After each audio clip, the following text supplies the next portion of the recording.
Welcome to the Dog Trainers Podcast, a podcast created by dog trainers for dog trainers or anyone who's ever fallen in love with man's best friend. Hey everybody, welcome back and thank you so much for listening to the Dog Trainers Podcast. Mariano Alvarez here with Brent Labrada, and this is a special episode indeed because this is not only our final episode of 2023, this is in fact our final episode of Season 2 of the Dog Trainers Podcast. And we wanted to close the year out right. We wanted to give you guys some really fun insight into what we've been doing and what we will be working on this coming year and this coming season. But before we do, we wanted to give a shout out, of course, to those of you who have been showing us lots of love and support. So without further ado, we've got Karen Kenyon, Rita Fetter, Summit Homestead Canines, Paseo Zapata, Aaron Traywith, and Body and Mind Canine. We love you guys. We appreciate all of our listeners. And to those of you who were kind enough to share with us your Spotify playlist and we were your top most listened to podcast, we love you and we're very sorry that there's not something we're better to listen to. We're very sorry. Thank you guys so much, seriously. And with that, over to you, Brent. Yeah, thank you guys again. Sorry, not sorry. Thank you guys so much for listening to our podcast and supporting us through the years. And it's really cool to see, we've been growing. We've been self-promoting this thing for 5 years and kind of just paying out of our own pockets. And this next upcoming year's really cool because we get to grow. We get to make a lot more connections. We have a lot more opportunities. And we'd love to share with you guys it's kind of a quick little wrap-up of 2023 today and kind of talk to you about what's in the works for 2024. So it's exciting, man. Like when we really get back to reflect on all of Season 2. Season 2 doesn't have as many episodes as Season 1, but it's because we were really busy during Season 2, doing a lot of fun things. And so so many times, like we'll get texts from people like, so when do you guys release episodes? So how, because in Season 1, we were like pretty good. Like every week, every other week, we'd do an episode. And now people are like, is there another episode coming soon? So and it's really flattering. And one of the main reasons this year and this season that we don't have that many episodes is simply because we've not only been running businesses, but we've had a lot of projects that we're going to share with you guys. And but it is flattering and it is funny how like the audience will be like, come on, give us more goddamn episodes. And we're like, all right, we're working on it. Chill. So yeah, what do you think about that, Mario? I completely agree, and it reminds me of something. So, Brent and I are lucky enough to have met and hung out with J-Jack, right? And J-Jack had mentioned in dog training this concept of like sport and art, right? And the idea there was when people are training dogs, they're doing it for a purpose, right? What is the real goal? What is the true north that you're trying to achieve? And how do people fall off of that, right? And one way they fall off is the sport trap, and the other way they fall off is the art trap. And in podcast world, in my mind, true north is collaborating, educating, and inspiring people, right? And our sport trap, I feel like in Season 1, and I really want to get the listeners' honest feedback on this, was we were a lot better about making episodes. And our art trap about Season 2 was we really focused on making the content so much better than Season 1. And I think that true north for Season 3 is we want to do our best to meld the two. More content, but still better quality content. And as you were speaking, that's what came to my mind. So one of the big changes, and we've sat down with a catalog of really amazing dog trainers and influencers, and they've all kind of told us the same thing. They said, well, you guys know, speaking to dog trainers is a very small pool and a very small audience. And I was so reluctant because I was like, well, that's who I want to help. That's who we want to help. And a huge influences this year from a handful of people, but pretty much they said the way that you help dog trainers is by teaching people how you would help clients. And I'm just like, oh, mind blown, right? Mind blown. And so my brain and Mariano's brain, we've been putting our heads together and we go, all right, Season 3 is going to be oriented. We're going to have a different styles of episodes, not all of them, just some of them, that are oriented to dog training clients. how we handle them, how we would approach them, common problems, ways that we might explain certain things. And the cool thing is a lot of our special guests from seasons 1 and 2, they're willing to come back onto the podcast to talk about how they would deal with a client. And this eye-opener, and again, this is not a new concept. People have told us this since the first one, but we said we want to do this thing first and see where we get, right? It's like we want to try it out. And we didn't fail by any means, but now we start to really appreciate this other thing. And now we have this whole layer of dog trainers who follow us and dog trainers who trust us. And I think that's really, really invaluable. The fact that you guys trust us, we never want to let you guys down. And so if there's something we don't know how to talk about, we're going to make sure we get the client or the special guests on who specialize in that topic. And this year we've made a lot of cool friends. 100%. 100%. I think I look at it exactly the same way you do. I look at it as we had to establish who we are and what our message is going to be. And I think that we've done a really good job at that. I think that to our credit, which I'm only going to toot our horn because I think that this is helpful for listeners who themselves make a lot of content, be it podcasting or online or whatever the case, right? I think Brett and I have done a good job of keeping each other in the loop with what our visions are. I think Brett and I have done a good job of meeting in the middle where we need to make sure that both of our visions for this thing are represented and just being good, project partners or whatever you would call this, right? / just friends, right? And with that, I think to your point about like starting this first and then branching out later, I think that we did a really good job because I look back at our work and I'm super happy with it. And I know you are too. I think we found exactly the lane that we wanted to fit into. And now it's time to stay in that lane and start branching out at the same time. And I couldn't agree more, right? Season 3 is the time to do it. Yeah, we're super excited.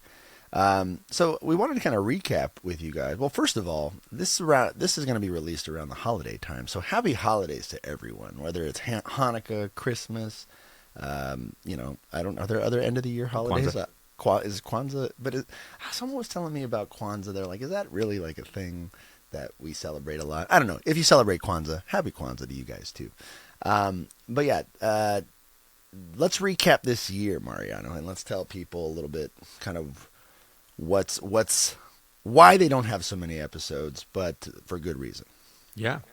Well, let's see. Let's start with our trips to Santa Rosa. Yeah. Right. So this started last November. Was the pitch for the AOT seminar.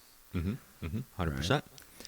And we were lucky enough this year to head to Santa Rosa, California, and visit and hang out with Michael Ellis a few times this year. And of course, when you have an online platform, that means cameras and that means audio equipment and that means all this other stuff. So a trip ends up being a really big project, right? Which unfortunately held us back a little bit in shooting more content, but very fortunately, we made some super amazing friends and just we met a lot of really cool people. We learned a lot of really cool stuff and we started to kind of figure out some really cool opportunities that we could have moving forward as a result of this kind of thing, right? I want to be more specific. So shout out to Cameron Ford, who we met at the Michael Ellis School of Dog Training. He's one of the best detection dog specialists in the world. And also just a really generous human being because we've been shooting a series called Road Dogs over the last couple years, and it has yet been to be released because of editing problems or sticking to a specific editor. But we were going to go shoot a 3rd season of Road Dogs, going to visit Michael Ellis and talk about, a dog training school where you go to dog training schools and cover that. And our cameraman canceled 2 days before this trip. And we had it already planned. Like, all right, we're going to go. We're going to have our cameraman. It's going to be great. We have this list of questions and yada, yada, yada. Dude, flights booked, hotels booked, everything ready. Yeah. And then they get COVID. And we're just like, we're not going to push this trip. This is crazy. Right. So me and Mariano, again, we just go, you know what? Fuck it. We're going to go with like our little lavaliers that connect to our cell phones. And we're going to shoot another season on our cell phones of Road Dogs. And we get there and we meet Michael Ellis for the first time in person. We've interviewed him several times. And, you know, it's great to be in that school, right? That school that you see all of those, you know, all the recordings and all the video, the big giant green wall and everything like that. And it's really, really cool. And so we get there and we're looking, you know, we're thinking, oh man, we need this extra cable, or, oh, we need to go get an SD card. And we go and we ask Michael's wife, Carol, we say, Carol, is there a Best Buy around here? And those of you guys who don't know, Cameron Ford has a residency now at the Michael Ellis School of Dog Training. So he's pretty much like packed up and has his stuff at Michael Ellis School. So the funny part is we asked Carol for a Best Buy nearby, and she goes, yeah, what do you guys need? And we're like, oh, we need SD cards for something or other. And she goes, why don't you ask Cameron? He has a lot of equipment. And we're like, a lot of equipment? What do you mean a lot of equipment? He goes, he's bought this camera, that camera, these lights, those lights. And he goes, maybe he'll let you borrow one. And we're like, what? So long story short, we talked to Cameron and we just go, hey man, could we just borrow like an SD card? And he goes, do you just want to borrow my stuff? And so Cameron Ford allowed us to use like over $15,000 of his own equipment to record this stuff, like the footage that we needed for Road Dog Season 3. And he was super cool about it, and he's learning how to use his cameras and software. And I have a background in film and editing, and so we were able to kind of help each other out and scratch each other's backs. And Cameron was just so generous. And it was the fact that he allowed us to work with his cameras opened up this whole new door for the rest of the year. Okay. Mm-hmm. Before the end of our trip, Cameron Ford, Michael Ellis, and Forrest Mickey, they wanted to shoot a podcast episode. And they said, hey, you guys are podcasters. So we helped produce an episode of the Talking Sense podcast with Cameron Ford, that Cameron Ford hosts. And we shot the cameras, we got the audio, we set up the mic, we set up the interview style. And this by far is one of their most listened to episodes till this day. And it's really, really awesome. So that kind of got us in the door. We got to meet Forrest for the first time. Really cool guy. He's one of those guys you feel like you know him because you know, you watch his content and he teaches you stuff. And then Cameron Ford trusts us with his camera. We took good care of his equipment. He had a great, beautiful result. He edited that episode himself, by the way, and it came out wonderful. It was a really great conversation. So that laid out a trust for us as a production company. Even though we didn't bring our own equipment, with the fact that we could put the interview together, get the sound together, get the lighting beautiful, and let them do their thing, that developed trust with us as a production company. So that was really cool. 100%, man. And honestly too, you know, as like impressive, like as technically proficient as, you know, as all this stuff is like Michael Ellis and Cameron Ford and Forrest Mickey are, because they are, I honestly just love how they're just also really cool. And that's nice. You know, like there's always that whole thing of like, don't meet your heroes. No, I think it's worth a shot. I think it's worth finding out, because these guys could not be nicer. They couldn't be cooler. And that's really what stuck out to me, I think, more than anything. Mm-hmm. Yeah, 100%. And so, so we helped them with this podcast episode. And then later, me and Mariana were going to attend a Canology Expo or a Canology seminar, another one hosted at Michael Ellis' School of Dog Training. And it was only a select few. It was probably like max 30 people were invited to this thing because it's a very hefty subject, like academic subject. So we plan on going. We booked the dates, booked the flights, booked the time off. We were planning on going. We were having a meeting with Forrest Mickey, and because of that trust that we developed as a production team with Cameron Ford, Forrest goes, "Hey man, what do you guys think it would cost to have you guys come and record this Canology seminar?"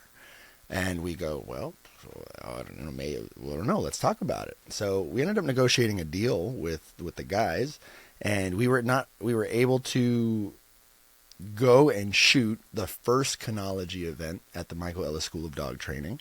And we have all the 5 days of footage, 3 cameras. It's going to be a huge editing project, but we got to capture a first time event that will be the beginning of a very, very long new chapter in dog training, the Kinology work that Dr. Stuart Hilliard is introducing to the dog training world. So, would you mind telling people who Dr. Stuart Hilliard is? Oh man, Dr. Stuart Hilliard is. How do we meet him? How do we meet him? Oh, I'll tell you. So we met him because the first trip to Santa Rosa, Forrest Mickey was just singing Doc's praises to no end, right? And Forrest is so kind with how he really pushes us to, include ourselves into things. And he was like, you guys have to meet Doc. You just have to meet Doc. You have to come out and just meet him. And he would invite us, like, listen, I'm coming back to Santa Rosa at this time, because he lives like in Oregon, I think, right? And so he's like, I'm coming back at this time. You guys come back because Doc's coming. And he was just so cool about that, right? And we were like, sure, okay, right? And we come back to Santa Rosa for the Kinology Symposium, and we meet Doc. And he's this like brilliant, funny, kind of crouchety, like he's sitting there on his laptop in his sweats, like, and we're just wondering, like, who's this guy with glasses laying on Michael Ellis's couch, on his computer With flip-flops. with flip-flops on, and and like playing jazz music and stuff like that, and we're just like, who's this dude, right? And he gets up and introduces himself, and we're like, oh, you're Dr. Hilliard, right? Yeah.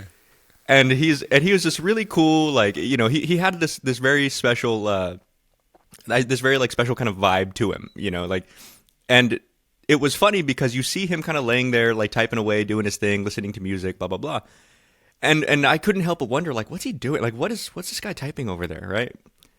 And then we find out later he was finishing up a presentation, and I'm like, man, this dude was finishing this presentation like, a little while ago in his sweats and whatever, like it's nothing, while listening to music. And then it turns out to be this incredible, mind-blowing, the whole thing on the history of Kinology and dog studies and all this other stuff. And I was like, man, it would take me like 4 years to do what this guy did in like 35 minutes while listening to music on Mike's couch. It was the coolest thing. Anyway, so Doc is brilliant. Doc is, trust me, for those of you guys who are listening, you're gonna find out this coming year who he is, right? Mm-hmm. And just to give you a bit of background, he's a PhD in behavioral neuroscience. He's 100% a genius. He does a lot of work with military dogs. He's my new favorite mentor personally. Like, I've been bugging this poor guy nonstop since we met him. And man, I don't want to give away too much because I know he's going to make some big moves this coming year. Mm-hmm. But you guys, be on the lookout for Dr. Stuart Hilliard. 100%. Yeah, he's going to be a big deal with the podcast next year. So we shot the Kinology event. We've been editing up 5 days of Kinology footage. Michael Forrest and Dr. Stuart Hilliard are working together on creating a platform for Kinology as a concept. I mean, it is a concept, but overall branded as Kinology. So we're really excited to just be a part of that journey and helping those people out. And, one of the big things that we realized this year is there's a huge calling that we have to serve people who serve others. And I think that is really, really important. Like, one of the big things DTP is, like, obviously we're dog trainers. Obviously we've been running businesses for a while, but that's, I don't think, is what we really bring to the table. It's, yes, we have experience, yes, we have knowledge, but so do a lot of other people. I think what we really try to bring to the table is how can we serve you guys the best. And what's so funny is the amount of negotiations we've had just simply off of trust and handshakes and good energy and having goodwill towards each other. It's just been amazing, and we're just really excited to be of service to more people who serve others. And I think 2024 is going to be cool, man. Super excited. 100%. Let's tell them about the Kauai project as well. That's a fun one. This one is always kind of comedic to talk about because it literally starts with Brent was getting drunk at a bar.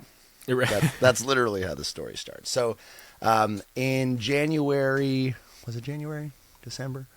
No. It was like January, yeah. No, but it was in August. Okay, so in August, I was asked to pick a puppy up from a breeder and raise it for 3 months.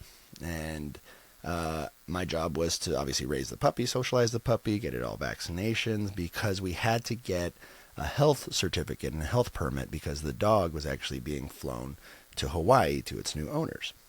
Now, I can't tell you guys who the owner is, but if you guys follow our Instagram, I did make a post on the beach in Hawaii, just being extremely grateful for being in the position that I was in. And when we flew to Hawaii, I was there for 5 days to kind of do like a transfer lesson of this is what the dog learns, this is how you do potty training, and this is how we work on X, Y, and Z. And while I was there for 5 days, I obviously didn't know anyone except my clients. So I would go to local restaurants and just kind of sit down, have dinner. So one day I go into a restaurant and I sit at the bar and I'm literally like 2 or 3 drinks in, right? And the guy to the left of me is on his laptop just typing away. And he looked like a businessman answering emails, and he had like a nice little polo shirt on and clean cut and everything. And he was drinking something. I said, "Hey, what is that guy drinking?" And the bartender goes, "Oh, he's drinking one of those." I said, "I'll take one of those." He goes, "Oh, cheers, man." He grabs his drink and he clinks my cup. And then we start chatting, and he looks at my sweater and he goes, "Oh, you do dogs?" And I was like, "Yeah, I just flew in from California, dropping off a client's dog here in Kauai." And he goes, "Wow, maybe I should do something like that." And I was like, "What do you mean?" He's like, "Yeah, we don't have any good breeders here on the island. Maybe I should have a puppy, imported from the mainland." And I was like, "Yeah, let me know. I mean, I know a couple good breeders out here, yada, yada, yada." So the guy seemed kind of down a little bit. Like, you know when you can tell someone's going through something? Mm-hmm. So naturally, just me being who I am, like I start trying to support him, even though like I know you're down, like I'm trying to crack jokes, trying to make him smile, trying to like get him to like feel more comfortable. And then he keeps asking me all these dog questions. How long you been doing it? And I told him, I said, yeah, I have a dog training company. Me and my partner, we have a dog training podcast. We mentor young dog trainers. And he goes, "Mentorship, that's cool." He goes, "I'm a mentor." And I was like, "Cool, that's awesome. What do you mentor?" He goes, "Oh, a lot of business people and things like that." And he asked me, he goes, "What do you think the difference between mentorship and leadership are?"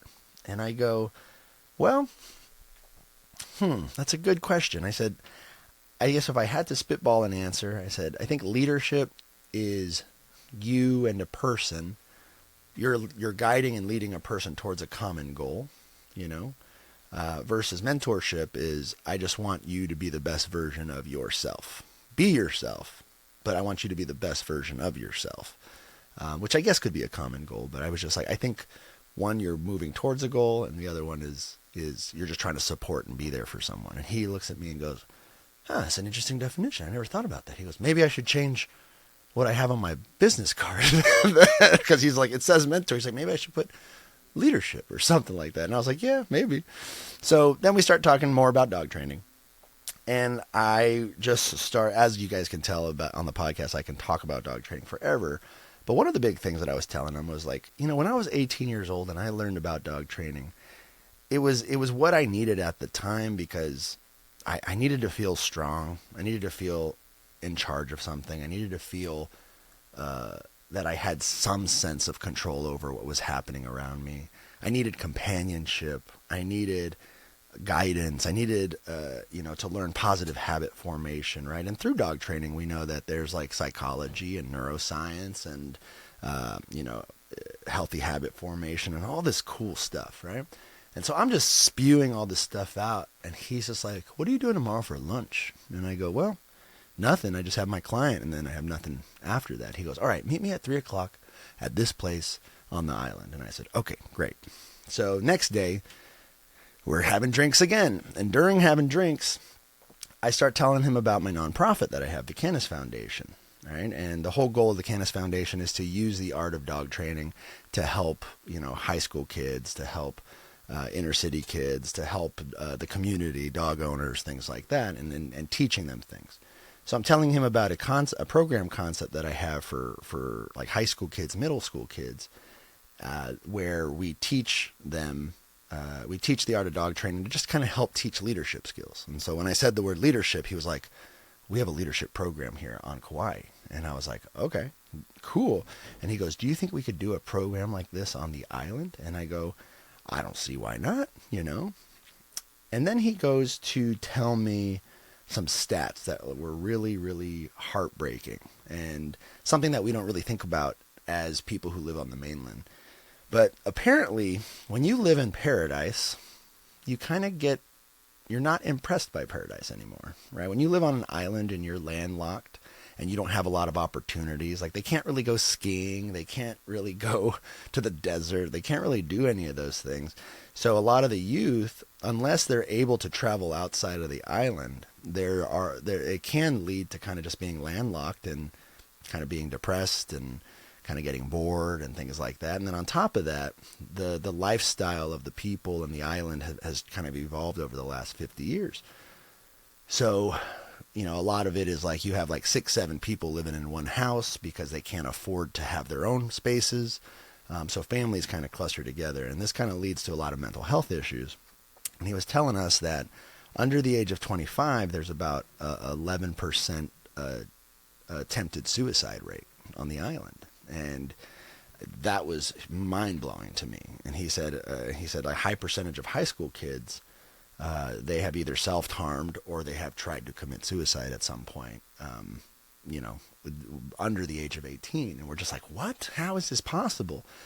And so as he starts kind of talking about the mental health problems of some of the mental health risks of the island, we start pondering, like, how could we help these kids? How could we develop something that would kind of help give them the things that I remember getting from dog training when I was young, right? And so then he pulls out his phone and he starts texting, and I'm like, "Who are you texting?" He goes, just friends." He's texting, text, sends another text, and he goes, "Okay, what are you doing tomorrow at 3:00?" And I was like, "Nothing, just seeing my client and then coming back." So then the next day at 3:00, our meeting place was at the Humane Society of Kauai. And we meet at Kauai, and I meet these 2 other gentlemen. I said, "Do you guys know why we're here?" And he goes, "I don't know why we're here." "Why are we here?" I go, "I'm Brent. I'm so-and-so. Mason, nice to meet you." And we're shaking hands. And then the last person to show up is our friend.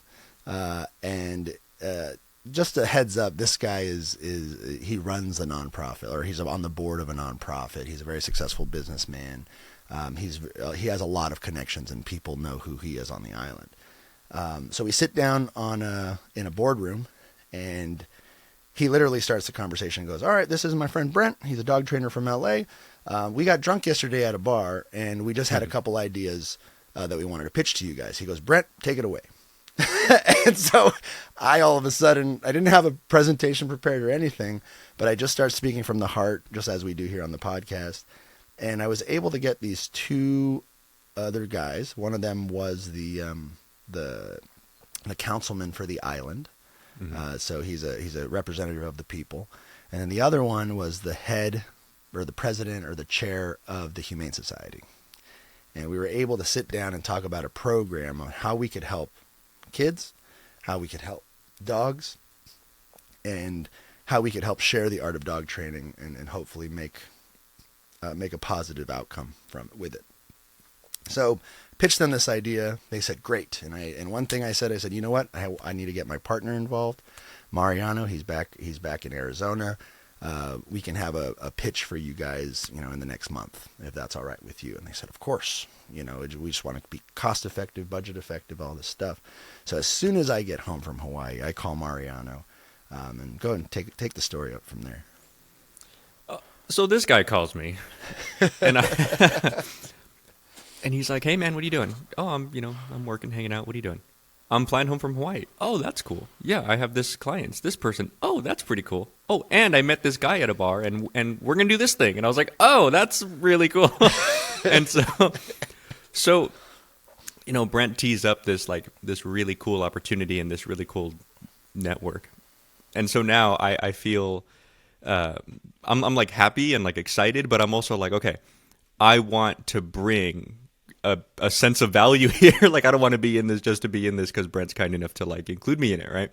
So I start doing my thing, and my thing is I research things and I look people up, and so we schedule this meeting, right, with the friends that Brent had spoken with that day in that boardroom. And I had looked up these guys. I had legit I have two journals, and I had them both open, taking different types of notes because I'm crazy like that. And the way that it happened was weird because I had never met these guys. Brent did. And we scheduled this Zoom call. I had never spoken to them. And I'm on the call, like, waiting for people. And the first one to pop up isn't Brent. And I'm like, hi. And so, but it was cool because I could see the exact same thing. Like, everybody's been in that situation where, it's like, oh, hi, how are you? Hi, how are you? And it's like, we know why we're here, but it's like, it's hard to make this like really heartfelt, warm, like introduction over a Zoom call, right? And so I just got the vibe from this person, both with how professional they sound, like via email and everything that Brent was telling me and so on, that I was like, you know what? I know you're a go-getter and you appreciate like straight to the point go-getter type things, right? So dude shows up and I can see his name because it's Zoom and it says it right there. And I'm like, oh, hey, so you're, this. And I'm kind of listing out these things, right? And I'm just trying to make it like a very formulated type thing. And I can see his like, he's friendly, but I could see his like, who is this guy face turn into like, oh, okay. And then that was cool.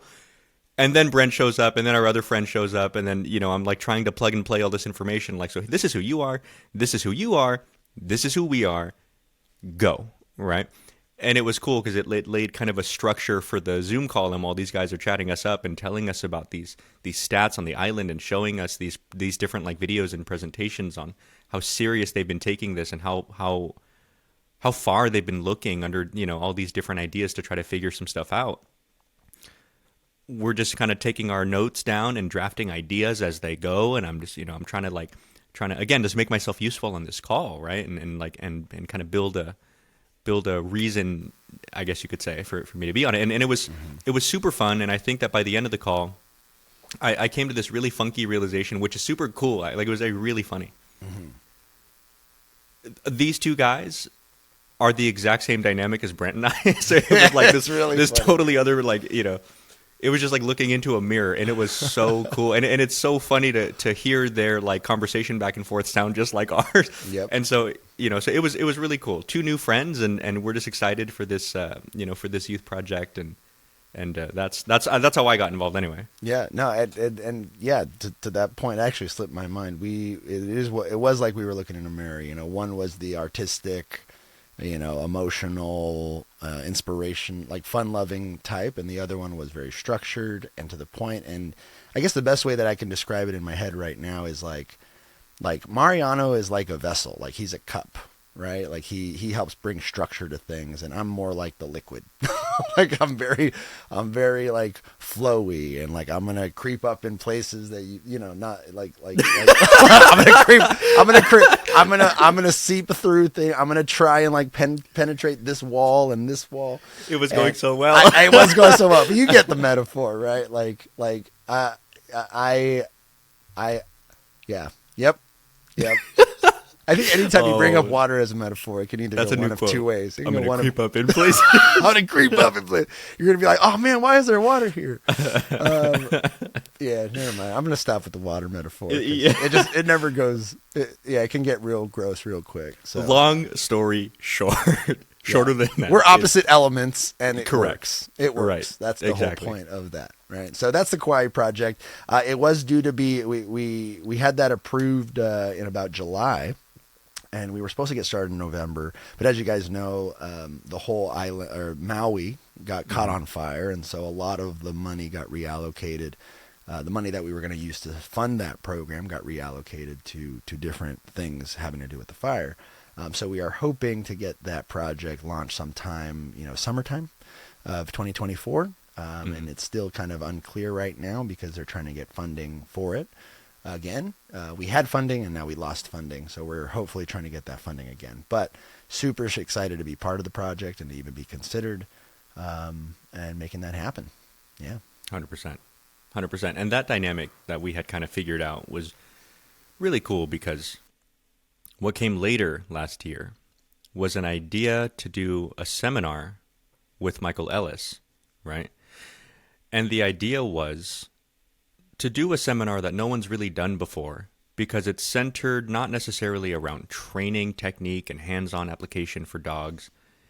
It was more centered around connecting with your clients and getting comfortable with the different concepts and the different techniques of teaching and explaining and connecting. And it was a unique idea. It was Brent's idea, right? All credit to Brent. And he brought it to Michael Ellis. And you're onto something when Michael Ellis is like, that's really interesting. I don't think I've ever really done something like that before. I'd actually be really interested to do something like that. And me and Brent were like, ding, right? So, you're right.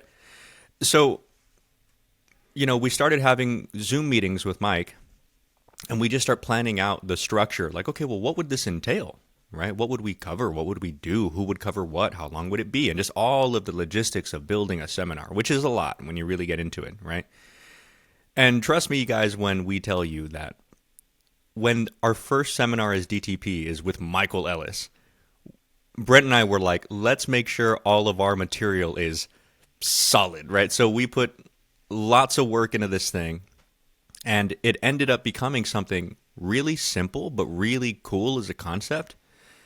And the concept basically broke down to the three major pillars of the art of teaching, right? And the first pillar, of course, being you have to know what you're doing. You have to have mastered your material.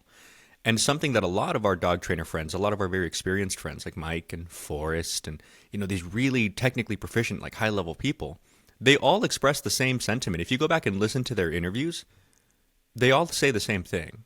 Like you have to be able to speak about things that you yourself have true knowledge of and that you can get your hands on a dog and do yourself. And if you don't have that knowledge, maybe you shouldn't teach that just yet, right? Which I think is fair enough, and I think a lot of people would agree with that concept. So mastering your material, that was one of the major pillars, and we talk about that. How do we know when it's mastered, if it's not mastered? What are some avenues, some ideas to help you, so on, right? The second big pillar of it was how to connect with your audience, how to know who you're speaking to, right? Know your audience.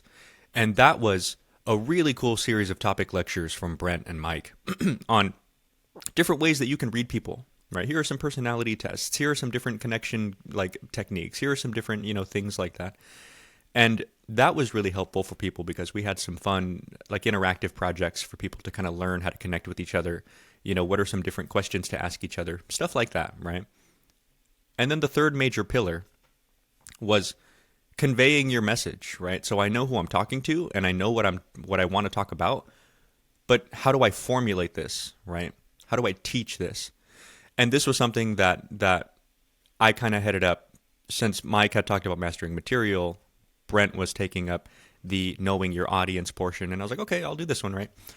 And it was a lot of fun because personally, I have this big passion and this big love for not only conveying, and speaking, hence podcasting, blah, blah, blah, but also for keeping in mind the differences that people experience, right? The teacher has to teach and has to present and has to convey and has to do all these things, but the student has to experience and has to learn and has to make room in their mind and has to weigh things against things that they already think.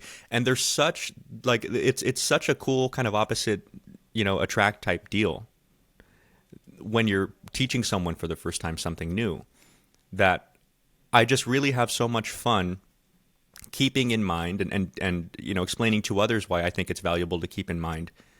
You guys are kind of doing the two halves of the same coin right now, and you have to be willing to adjust your teaching style for the person's learning style. and it was a really cool, fun weekend altogether. You know, it was hosted at Brent's Ranch, Canis Ranch, which was awesome. We had, you know, taco trucks, and we had like mixers with many drinks, and we had like Many drinks. and yeah, many drinks and questions and fun times, and it was just a blast, man. Yeah, it's really crazy because, you know, we get like for me, and I don't know, like I don't want to speak for you, Mariano, but like Mm.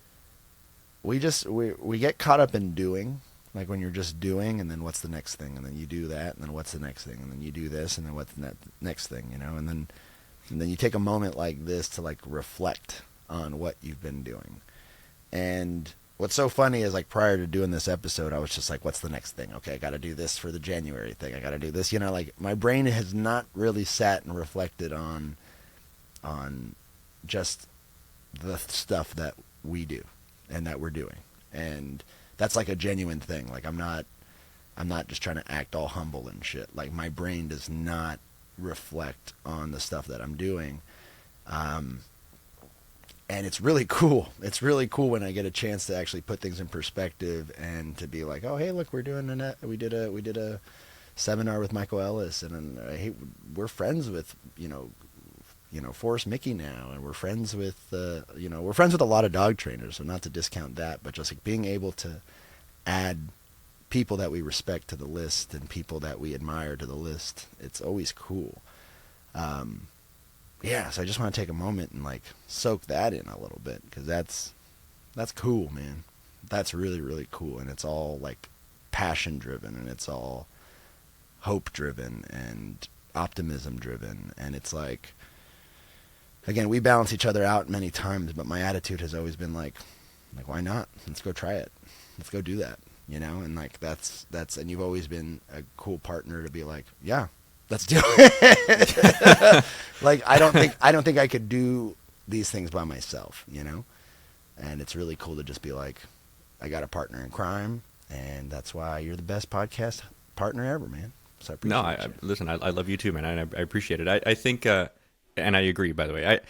I think for me, the big takeaway for myself from the Art of Teaching seminar was, it really boiled down to two things. Number one, historically, I'm a very like anxious person, I guess you could say. You know, I'm really quick to like tear myself down type thing. I'm sure a lot of people are like that. And we're doing a seminar with Michael Ellis. So I went into the whole thing trying to keep this like Zen headspace of, listen, I'm going to present materials that I've prepared. I'm going to be a good like co-host with Mike and Brent, and I'm going to speak with all of our people that came out and have questions and want to hang out and listen, and you know, and I'm just not going to stress. And if I make a mistake, it is what it is, and I'm just not going to I'm not going to worry about it, right? Just do it, you know, stress about it later with what you could have done better, right?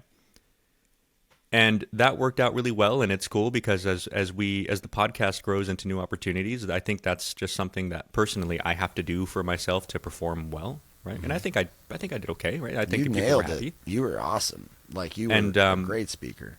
Well, thank you. And the other takeaway was, it's really reinvigorating when you get a chance to really meet and speak with people who listen to the podcast, because we love the show. Like, don't get us wrong, but you know, stuff gets busy and so on. And there are times when it's like, oh man, we have to sit down and record shit. I don't know if I have time.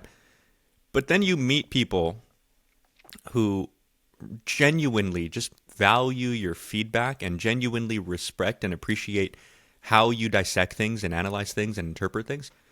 And they come, you know, they spend the time, they travel, they do the whole thing specifically because they want your help and they want your insight. And I'm like, you know what?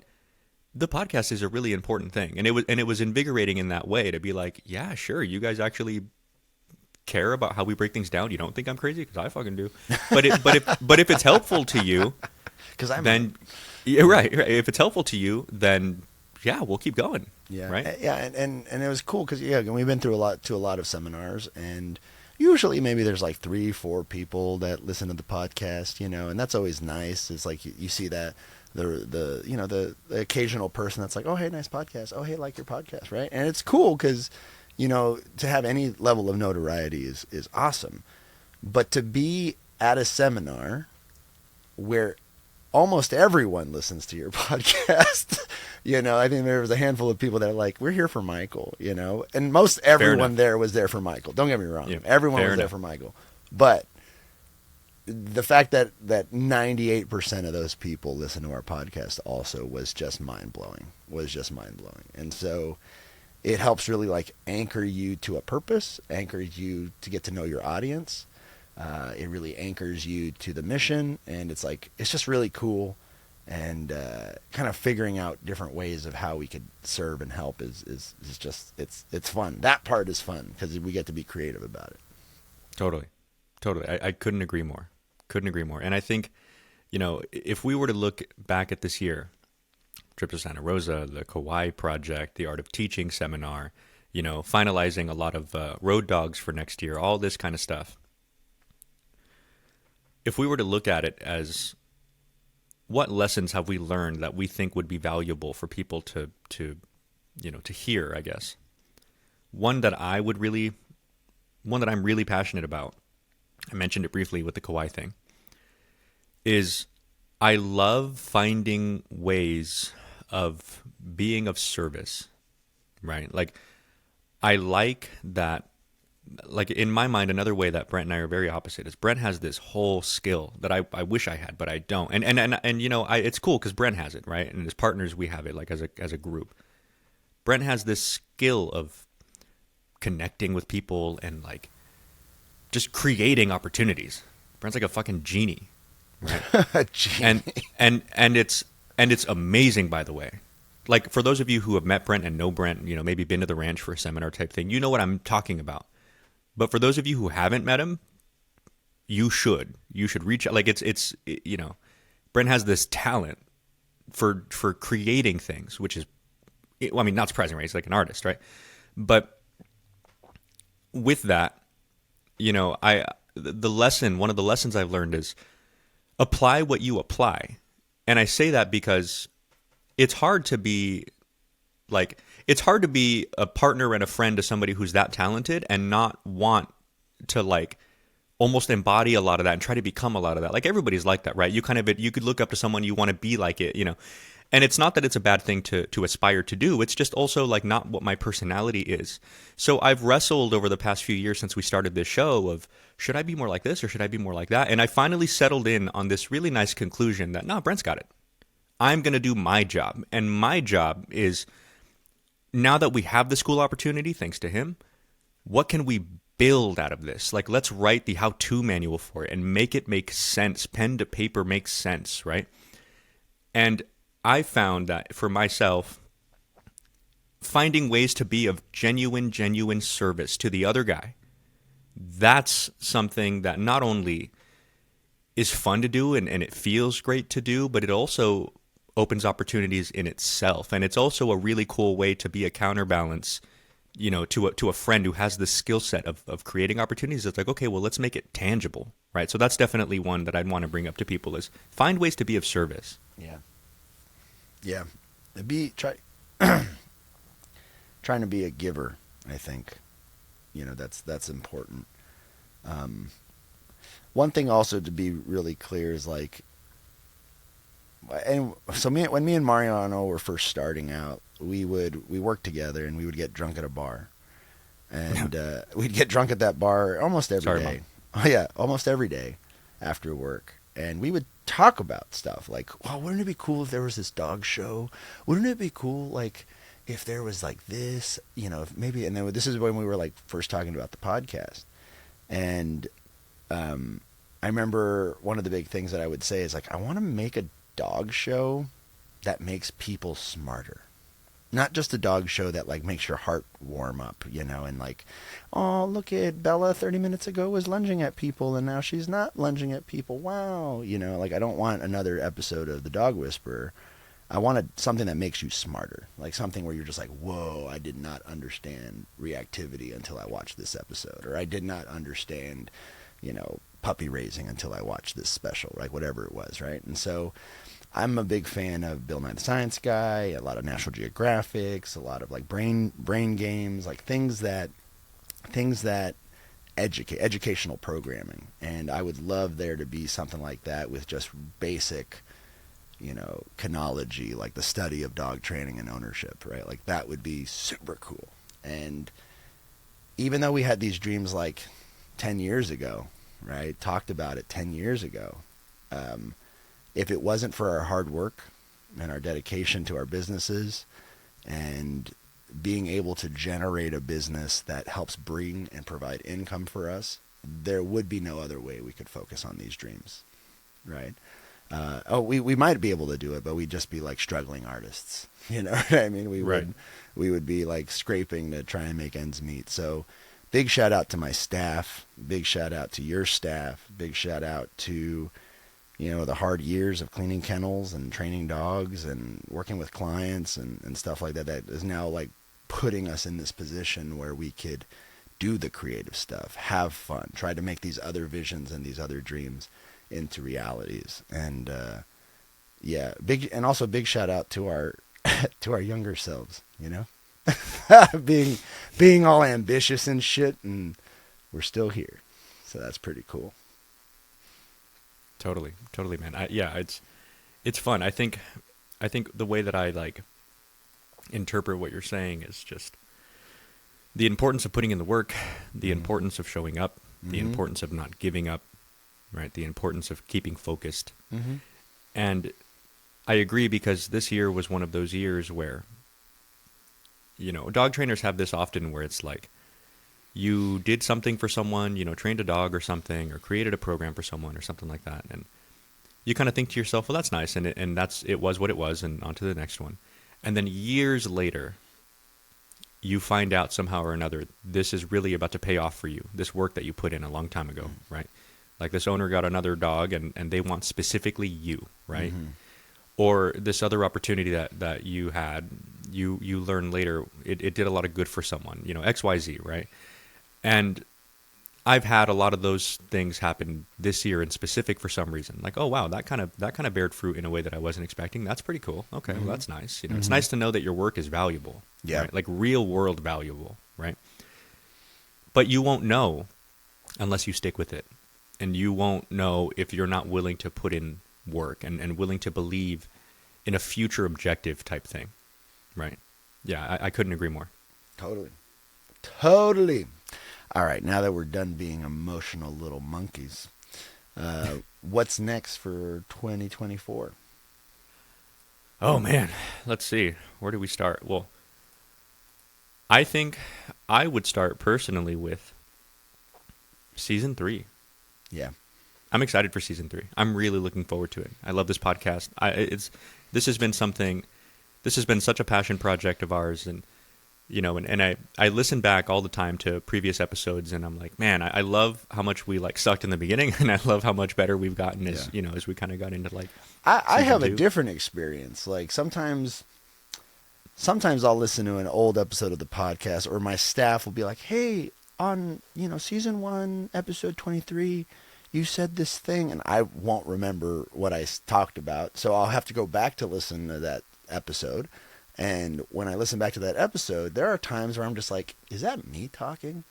Am I and not because it sounds bad, but like, I'm just like, did I say some smart shit? Like, cause I don't feel currently as smart as I sounded then, which is weird, which again, maybe it's cause I'm not reflecting, but like the information and knowledge and opinions are still in there. Like, but like, wow, I kind of like verbalized that really nice. And I was in this nice flow and like, kind of cool. It's like proofreading your work a little bit. No, don't get me wrong. There are things that I'm like, why did I say it like that? That's lame.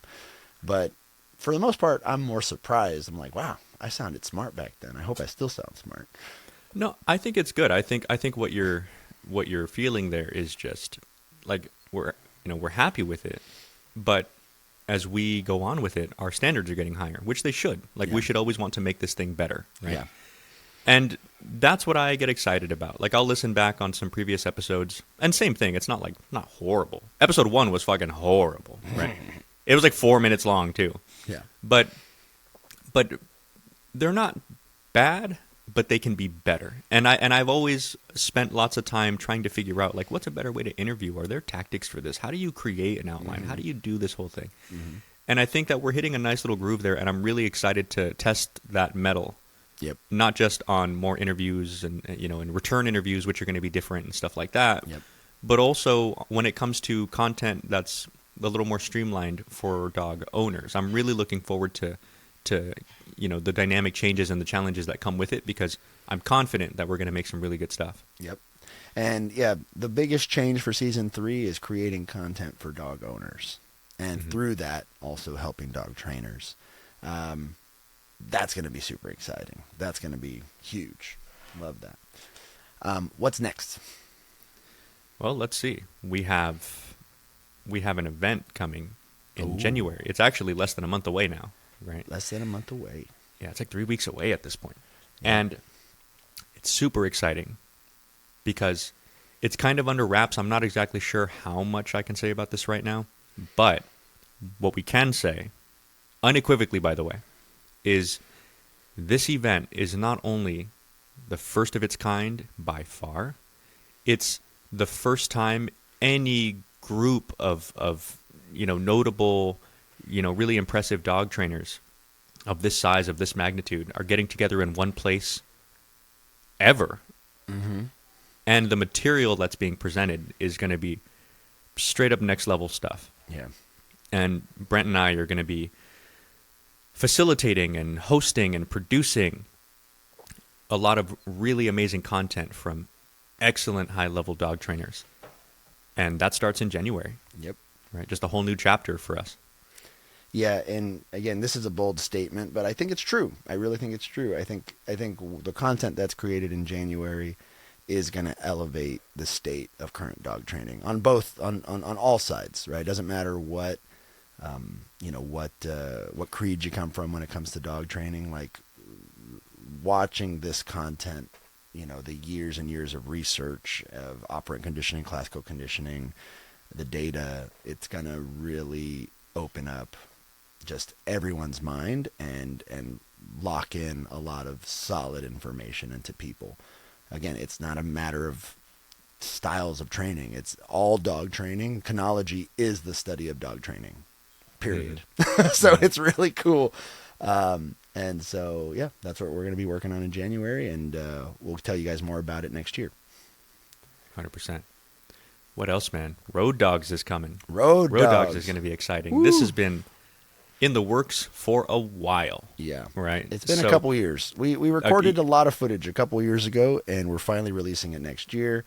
Those of you guys who've been listening to the podcast, you might have heard us say, "Oh, Road Dog's coming out soon." Nope. Next year for sure. It's coming out next year. It'll be about 2.5 years since the original recording of it, and it'll be cool. It'll be really, really cool. And again, trying something new out. It could sink or swim. It's going to get better the more that we do it. But again, just another passion project of ours. 100%. And I want to add a quick something to what I'd like to do more of next year and next season. Is we had a really fun time being interviewed by David Turpak, right? Shout out to David at David What's the up, Dog David? Trainer. And I think it would be fun to be on some other people's shows a little more next season. I think that would be fun, right? Yeah. Because it was really interesting. I think that it was a great episode. I think that David's a really talented interviewer, and he's a talented podcaster.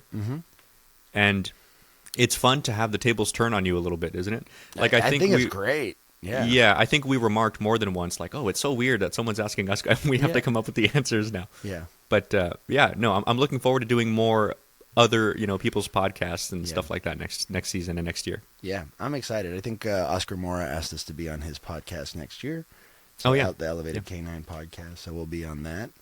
And then, if anyone else who wants to interview us, please give us a call. Email us at dogtrainerspodcast@gmail.com. You know what? It's funny is I'm used to answering questions all day long, right, with clients. Right. And so it's kind of cool when people are asking me questions. It doesn't feel as unnatural to me. But again, we're very different people. Like, for me, it's like, ask me questions. Sure, I'll give you my opinion on it. And it's really cool. It's really cool. I'm a very private person, so it's fun. I enjoy it a lot, but it's a different feeling. Yeah. Cool. Well, we are. Is that it? Are we done with this episode? Yeah, I think so. No. Well, the sooner we're done with this episode, the sooner we're going to start season 3. So we want to thank you guys again for listening. We want to thank you guys again for following us on social media, liking our posts, sharing our posts. Again, we couldn't have done any of this without you. And the growth of this podcast is primarily up to you guys. And we want to thank you guys for helping us grow and listening. Stay tuned for season 3. Make sure you guys like, comment, subscribe, spread the word. If you know anyone who's interested in dog training, if you just say, hey, have you heard of the Dog Trainers podcast? Just send them the link and let them explore as they want. And we're super excited for season 3, man. Super excited. We love you guys. Thank you so much. My name is Brent Labrada, and that guy is Mariano Alvarez. And we'll see you guys in season 3. Merry Christmas. Happy New Year. You filthy animals. Cheers to good friends. We love you guys. Love you guys. Peace. Thank you for listening to the Dog Trainers Podcast, a podcast created by dog trainers, for dog trainers, or anyone who's ever fallen in love with man's best friend. We really hope that you enjoyed this episode and can't wait to be back with you guys. Be sure to follow us at Dog Trainers Podcast on TikTok, Instagram, and YouTube. And don't forget to punch the hell out of that subscribe button and leave us a review. Remember, guys, this is your podcast. You're the best listeners in the world, and we'll see you next time.